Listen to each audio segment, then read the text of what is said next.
Hi guys, this is Shanuk and you're watching Code Beings.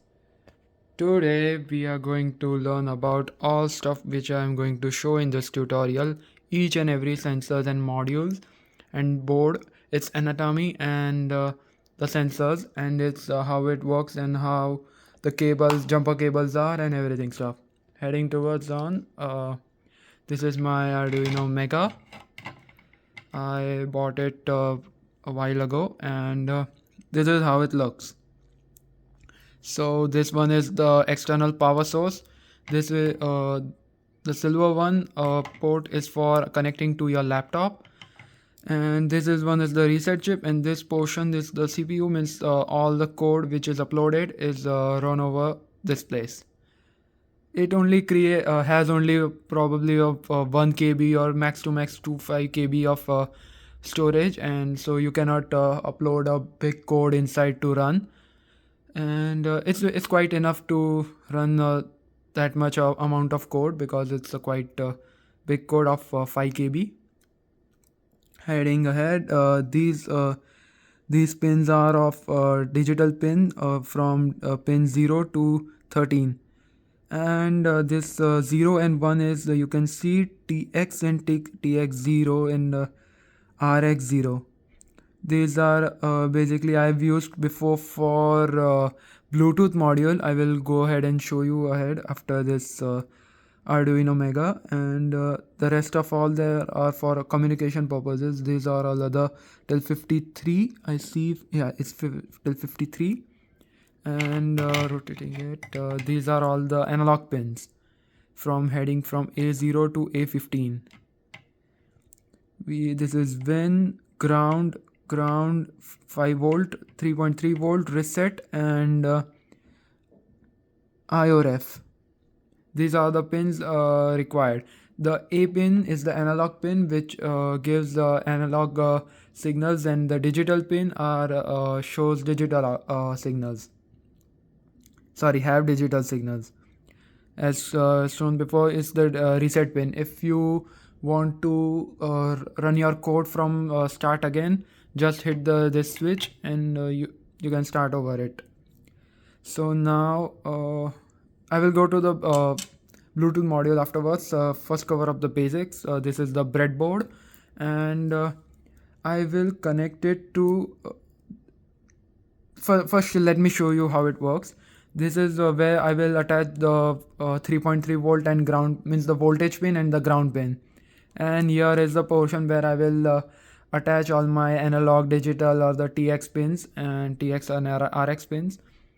I have make this sign so that it's understandable that it is divided into half. It is divided into half, and if I try to connect from here, and because I have attached RX, sorry, I have attached voltage and ground pin here, then I cannot access voltage and ground from here because it's divided. It same applies over here.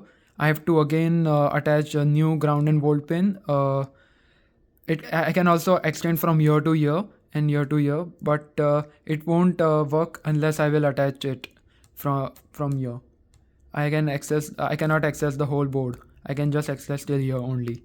Same applies to here, and the same applies for digital and RX, TX pin and unlock pin. This is the breadboard, and heading towards the jumper cables. The last basic thing. This is the female to female jumper cable. It's just basically where the male pin goes inside, and I have male to male jumper cable. Heading ahead, this is the female to male. Basically this three types of different jumper cable is for just for extending, and probably you can also use this female pin for attaching to the sensors and to the board also. Some pins like this one in between, it's written ICSP, but I have not used frequently, and I haven't gone to it right much. And this is the ultrasonic sensor. Rather not to touch or bend it, Yeah, of course you have to touch, but not try not to bend, because this sensor is like this, and it sends a signal from one end and catchbacks to the another end, and it's the calculate the distance and receive we can see the output from there. And this is the MQ2 sensor, also the gas sensor, and you can detect smoke, like you can detect smoke, then that monoxide gas, and also it can include LPG, CNG. It basically has the wire in which the frequency of air gets disturbed, then the buzzer gets if you adjust the buzzer, it is gonna respond in that way. This is the buzzer. You can see this, that one end is shorter and one end is longer. There is because of one end is cathode and one is anode. Anode one is for this one is for both ends. One is for cathode and one is for anode. Here I have my smaller breadboard. Same things applies in this also breadboard. You have to follow again like the bigger one. Now heading towards the Bluetooth module. It has same switch like Arduino, but it's also for reset. I am going to afterwards show how the pins are working in further videos, and this is my LDR, the light dependent resistor. It actually basically sends light and responds and shows output according. This is the vibration sensor. I'm going to shake and how it will sound. Probably you will hear something. It's the pin inside which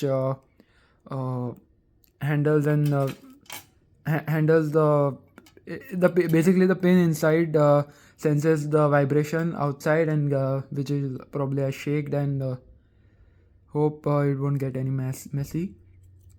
This is the driver board. Basically I have bought to make a car and made it, but I hadn't recorded or anything sort of that.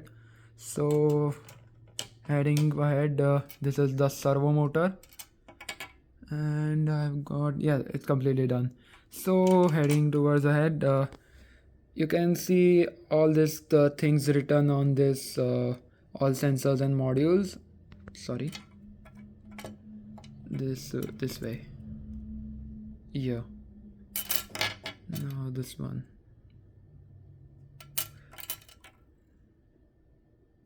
Somewhere it is written, it's basically this cable, it's not written anything. You can see that somewhere it's written VCC, somewhere it's written 5V, 3.3V. Basically VCC is 5 volts, and 3.3 is 3.3. You have to attach in the 3.3 in Arduino, and 5 volt you have to attach it in 5 volt, and don't forget GND is for ground. It's basically the negative point you have to attach into the Arduino. So basically this is the anatomy for my Arduino board, and all the sensor and module which I'm going to explain in all videos. Thank you, and like, subscribe and share for much better videos, and thank you for watching. May you have better knowledge from these videos.